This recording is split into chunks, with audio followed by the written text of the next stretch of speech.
the lady called Doris Ogala. Listen, we're not joining issues. Mistakes have been made in the past. And I tender apology to everybody. But everything that was said is not true. Everything, take note, everything that was said, never true. There are so many lies in most of the things that were said. But how be it, I say, I am sorry to everyone I've offended. To the Doris Ogala, I also say sorry, and I apologize to everyone that I've offended.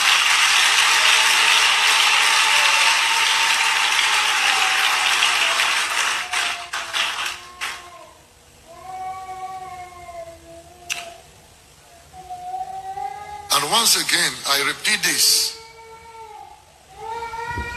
I'm ready to make a restitution to anyone and anybody, any lady, anywhere, or man I've offended. I am sorry. Forgive me. I am not perfect. I've never been perfect. I'm kneeling down before everyone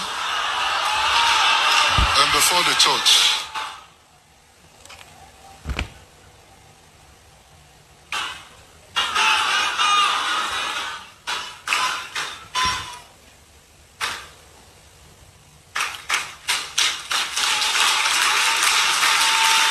I'm asking you, forgive me. You can judge me. Pray for me. In the past few months, there have been a lot of controversies in the social media space, just like the Harrison, Guam issues and the kidnappers case, or even Regina Daniels and Ned Woko's case. That one took a lot of time. But right now, the guy who is on the rings of fire at the moment is Pastor Chris Okafor and Doris Ogala. This one has really hit deep, especially to those who are really church lovers and, passionate about religion. Because Pastor Chris is a well-known pastor in Nigeria. He's so big that his case has been raising so much eyebrows across the nation, questioning the responsibilities that are being placed on pastors and questioning so many characters and how to judge men of God by what they do, or if to even judge men of God by their actions that they take outside of church. And one thing I'll say is that nobody really wants this year to end quicker than Pastor Chris Okafor. But reality check, Doris isn't giving up anytime soon, as she keeps spilling out different secrets, even the one that will incriminate herself every day. As a matter of fact, that woman knows a closed mouth. And with the fact that she's being backed by VDM at this particular point in time, she just made the best friend that she could ever make at this particular point, because VDM never gives up. If he sees, he says. On this particular video, I'll be breaking down the exposure of Pastor Chris Okafor, shedding light on the chain of events that led to him kneeling down, begging in front of all of his congregation. On the 13th of December 2025, a video got uploaded to the internet of Doris Ogala crying and wailing. One would have thought that maybe she was crying because her close friend Regina Daniels had gone back to Ned Woko's house or something of that sort. But no, this was as a response to the leaking video of Pastor Chris Okafor getting engaged to another lady. Somebody should go and tell Chris Okafor that he will not marry you, not lie you. Why are you leaving me for? No, forget about saying clouds or no cloud. I've not slept since yesterday. That I had to deactivate myself to think this thing through. What are you leaving me for now? Okay, shame here. You people can insult me for all you care. And let me know what is going on with my life. Since this man fought me, my life has not been the same. I lost my younger brother. I lost my younger brother now. Chris, no, this marriage will not work. Who are you leaving me for?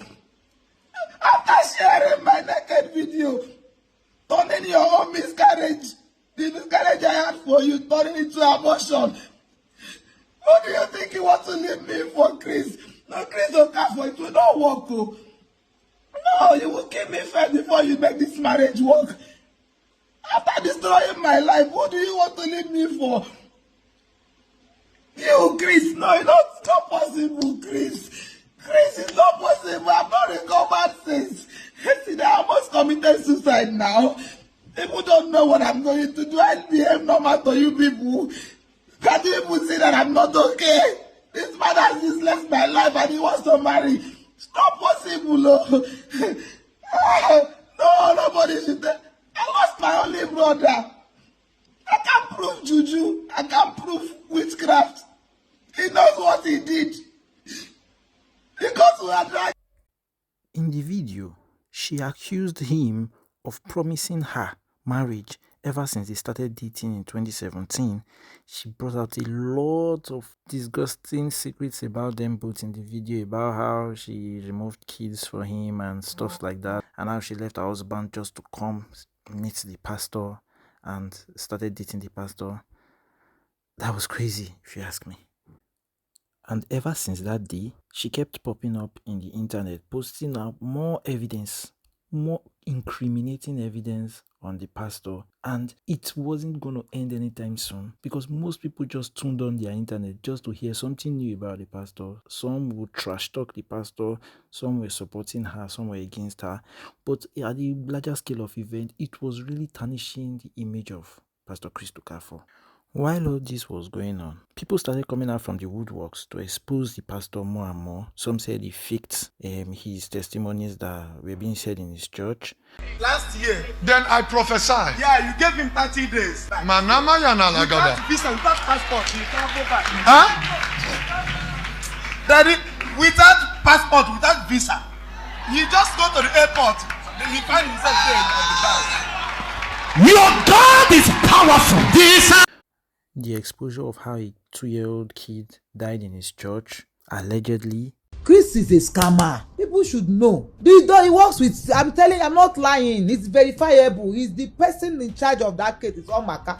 He works with NCCC. They say it's Interpol that came to arrest him. Chris used his account to collect money from fraudsters, church account. They paid $60,000. When they paid the money, the people agreed 10% with Chris Okafor. When the money landed, Chris became greedy and collaborated the money for himself. The people got angry and went to report to police, Interpol. When they reported to Interpol, the Interpol invited him.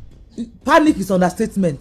He locked the door. They come, please call your girl. They are downstairs in the church. They want to embarrass me. Call your girl. I had to call the people I know to help intervene and stop the arrest. That he was going to come. That was how they stopped. So that was how that case died? No.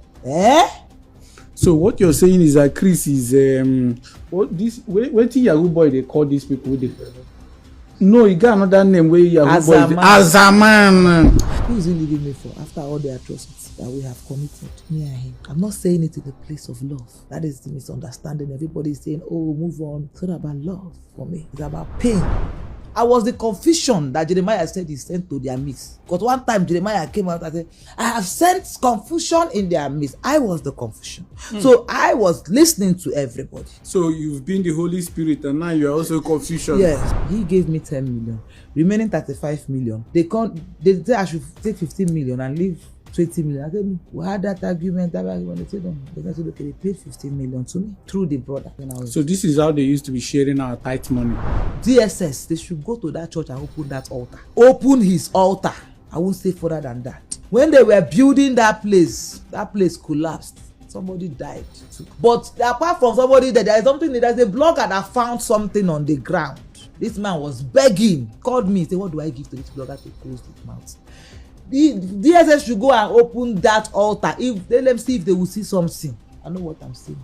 That's all I will say. The church altar. The church altar where he used to stand, that pulpit, they should dig it up and open it. Then boom, the greatest shocker came from nowhere. My name is Chi Okafor, the daughter of Pastor Chris Okafor. An alleged lady came out saying she was the child of Pastor Chris Okafor. Chi Okafor, she said her name was, and she started exposing stuff that are not supposed to be said about a man of God. I had posted this in one of my previous videos. You can go back to watch her complete interview with Very Dark Man. And she didn't just come out to say this on a small platform. She actually went to VDM and he interviewed her, posted partial portions of the particular video, and even the partial portion was even scary enough. All Nigerians, we like drama. All of them bought their popcorn and they started waiting to hear the newest gist about Pastor Chris Okafor. At this point, it became too much for the pastor. It became too much that the pastor could not keep quiet anymore. Because in the past, he was kind of playing it cool. He wanted to allow the wave pass. He didn't respond to any of the initial allegations, even to Doris Ogala. He didn't say anything. He just kept it quiet at the beginning. But when he saw that none of these allegations were going away, every day something new kept coming out, and it kept on trending.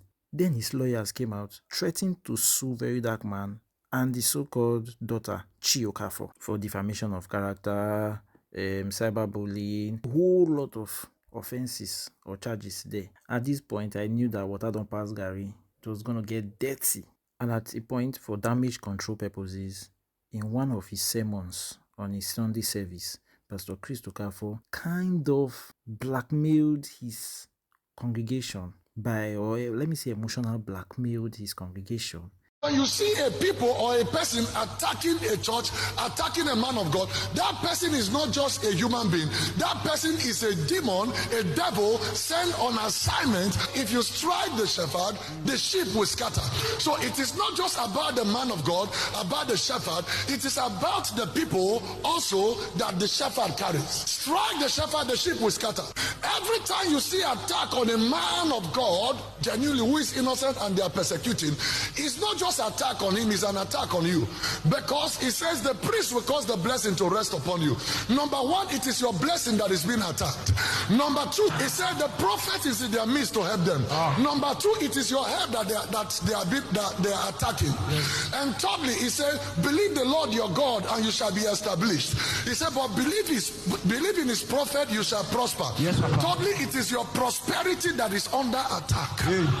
Instead of telling the congregation his offenses, what he did, and asking for forgiveness from his congregation, he started playing it on a reverse psychology kind of way by telling them that he had covered some certain things that they won't like anybody to say out for his congregation, for his own members, that they should do the same for him, that they should give him benefit of doubt. He was saying all this without dropping any contradicting evidences to show that all those other evidence brought up by Doris Ogala, VDM, and Chi Okafor were not true. He was not debunking what they said.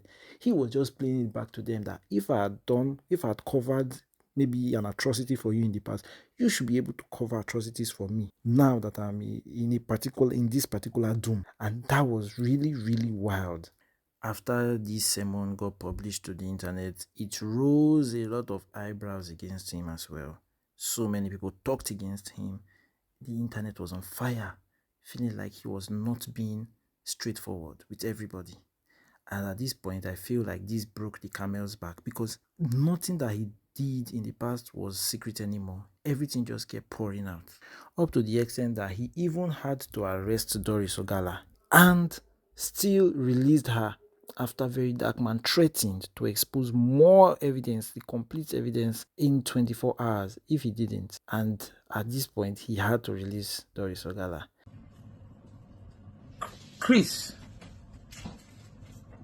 arrested me through the agent who gave me the house girl. The guy who came to arrest me in my house was the same guy who arrested Very Dark Man. And these people came. If it was a domestic issue, why would you come with a search warrant? According to what you showed me, I didn't even read it, but you said you had a search warrant.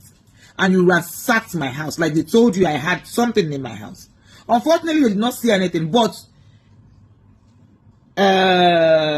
what was it called? Cigarettes. That's what they saw in my house. Now, these people arrested me, took me to 4th CID. The police lady who is in charge of this case ordered that I should be detained. I was kept in forced CID in an isolated room. I was not inside cell. I was kept in an isolated room till the next day. This woman told me that she was coming down night. She didn't come down night. She said she was coming in the morning. She didn't come in the morning. Then she came in the afternoon. When Marshall came, they were pretending like they were perfecting my bell and all that. Boom! She was delaying until these guys came from Lagos. So they were shocked to see Marshall. Because I was very smart. They seized my phones. Really, in fact, the guy is a tracker. So what I don't know if he's a police guy or not, but the guy is a tracker. He took my phone. My 2 phones, I believe, is bugged. They took me to Lagos.